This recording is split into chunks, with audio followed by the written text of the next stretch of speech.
The only constant is change. It's a tired phrase, but those whose job it is to make change happen are tired too. And no wonder they're tired if 70% of change programmes in organisations fail. I'm Lee Griffith, a leadership strategy coach, and in the Leaders with Impact podcast, I'm proving it's possible to succeed without following outdated rules and old school stereotypes. I'm here to help you get clear on your personal strategy, implement some self-leadership, and connect with those you serve through your communications so that you can deliver improved organisational performance, engagement, and reputation. If you want more leadership insights, sign up to my monthly newsletter at sundayskies.com.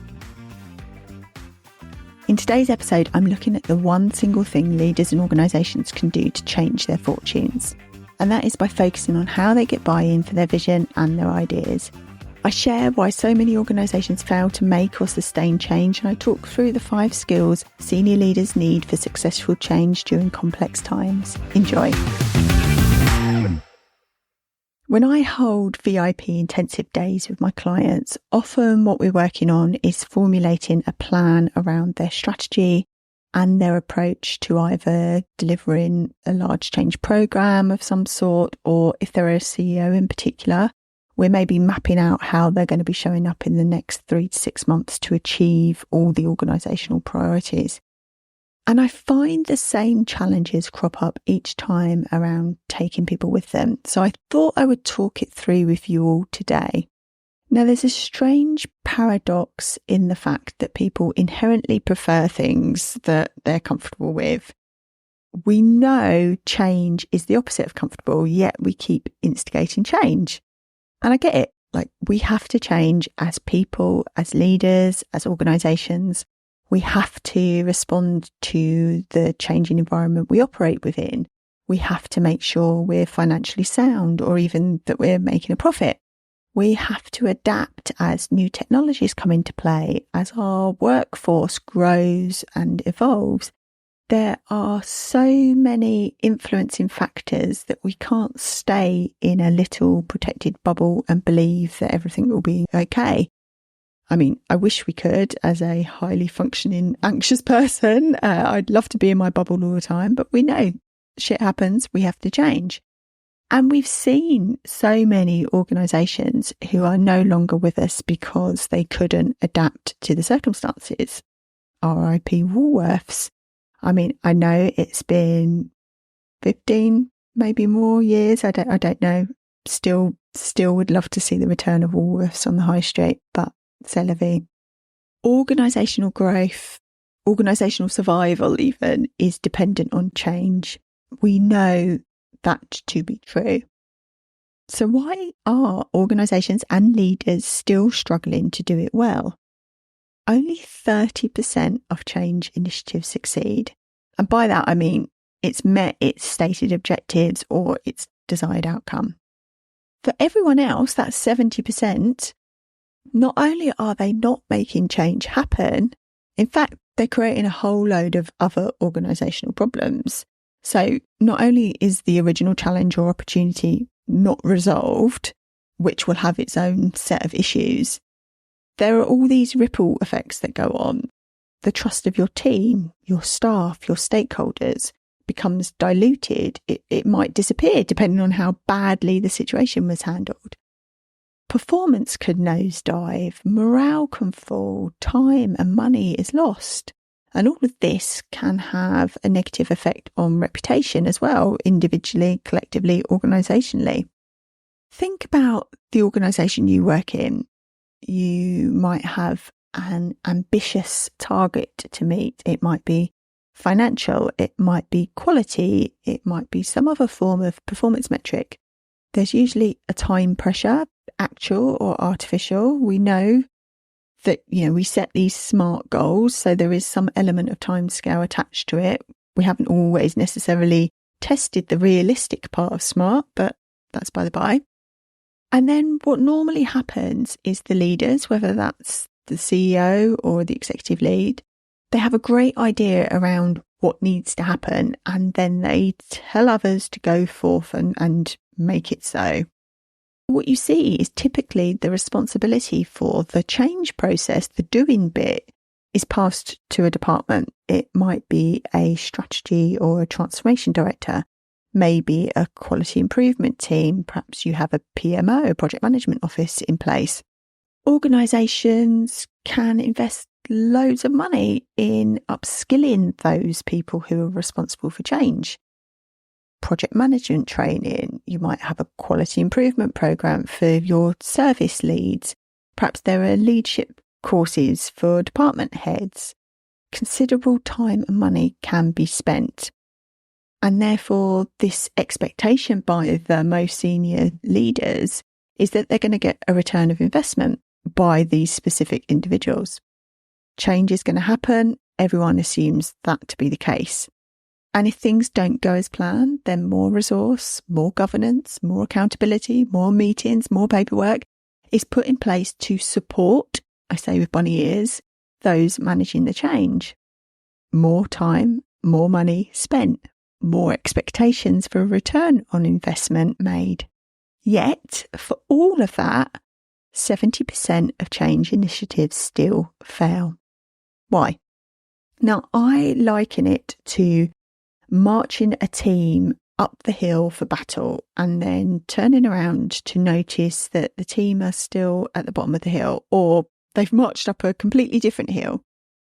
And that's because leaders have missed those all-important first steps required.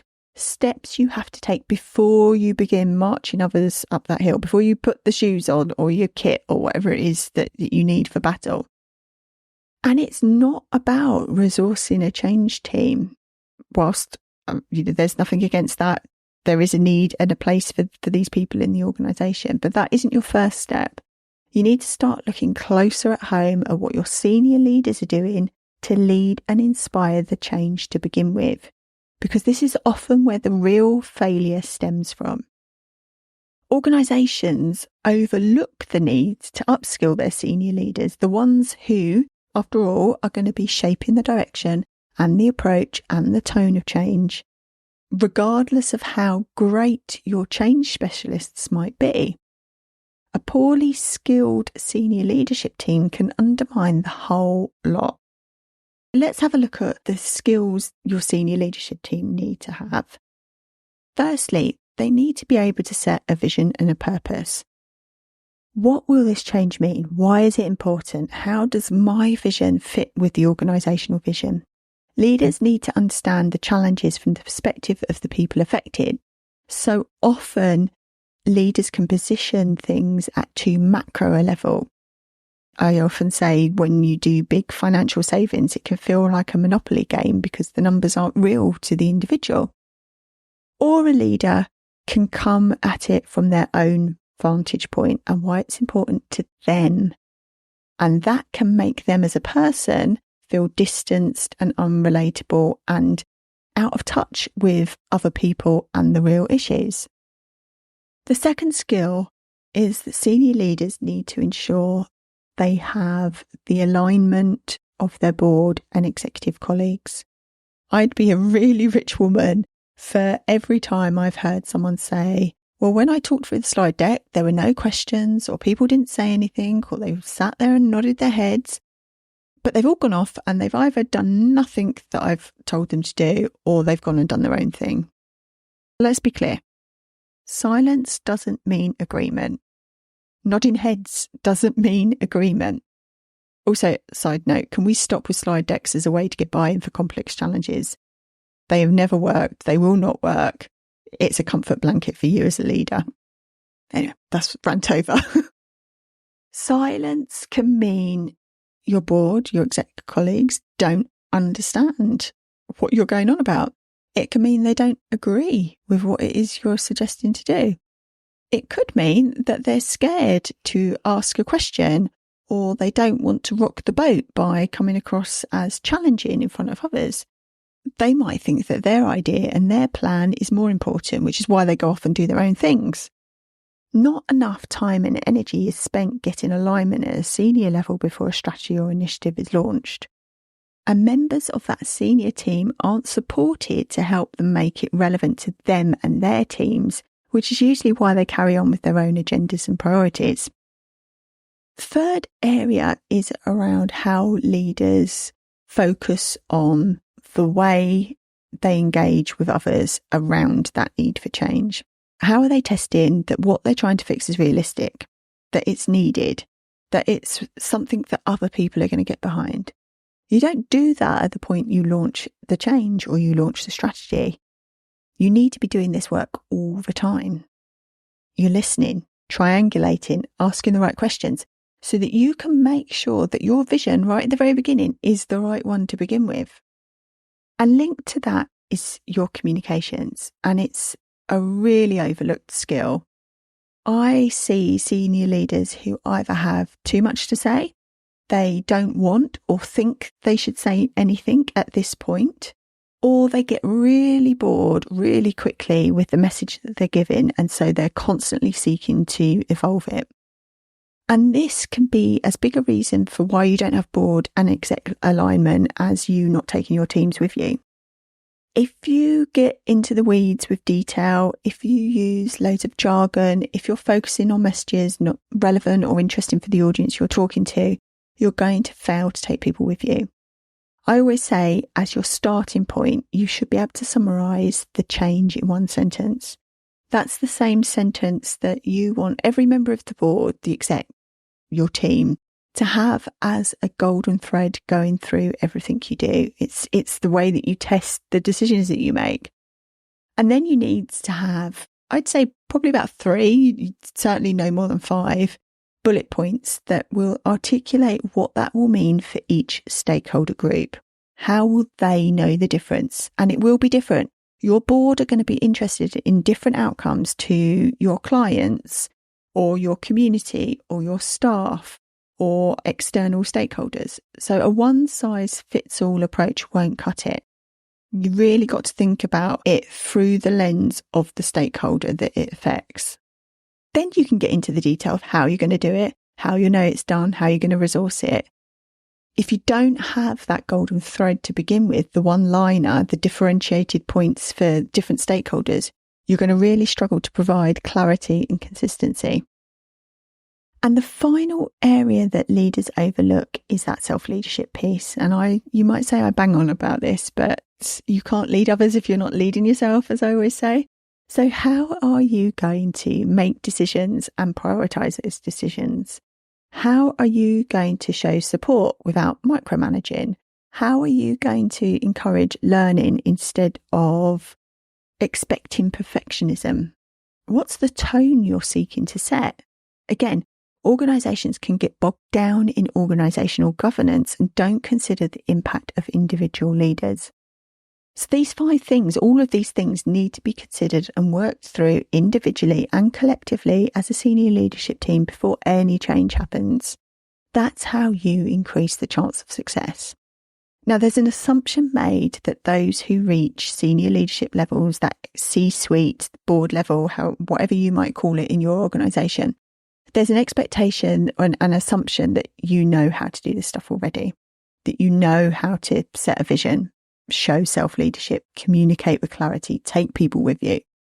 However, 82% of people entering management positions haven't had any formal leadership training. 1 in 4 organisations don't offer leadership development to new leaders. And don't get me started on the fact that most typical leadership development programs don't focus on these as areas of development anyway. You'll have heard me say this before, but too often people are promoted to senior roles through their skills and achievements in their area of expertise. And they bring a load of value to that board or executive table without a doubt. But the broader issues that they're expected to tackle as a senior leader are not considered. And in the conversations I have with executive leaders, many tell me they weren't prepared for the all-round input they're expected to offer at a strategic board level. And it's really vulnerable for them to admit to their peers, to their chief exec, to their chair, that this is out of their comfort zone. So they don't say anything. They struggle through. They set the wrong example. And that's why we keep seeing this cycle repeat itself. Through the one-to-one work I do with leaders. We focus on those underlying factors that are stopping them from having the right impact in the workplace. We tackle those 5 success criteria that I've been talking through, those 5 skills that you need if you're going to get buy-in for the decisions and your vision. Whether it's getting clarity in your strategy, setting the right personal conditions for success, or developing an action plan that allows them to build and nurture meaningful relationships, we use a variety of tactics and tools to help leaders identify and tackle the challenges that they face. It's highly personalised because, as Susan Charlesworth said in our interview about human factors, people are people. Every member of the exec team will think in a different way, will communicate differently, will be comfortable or confident in different circumstances. That's why I believe blending coaching and leadership strategy can be much more impactful than an off-the-shelf leadership development course. If your organisation needs to make changes this year, let's discuss how getting the right support package in place for your senior leaders can be the difference between success and failure. Book a free consultation call and chat with me directly about your transformation plans. I can then develop a bespoke proposal to meet your organisational needs. Visit sundayskies.com to get in touch. If you enjoyed the episode, please leave a review on Apple Podcasts and let me know what you thought on LinkedIn. You can find me at Lee Griffith. I'll be back with the next episode in 2 weeks' time. So in the meantime, sign up to my newsletter at sundayskies.com for monthly insights on how else you can lead with impact. Until next time.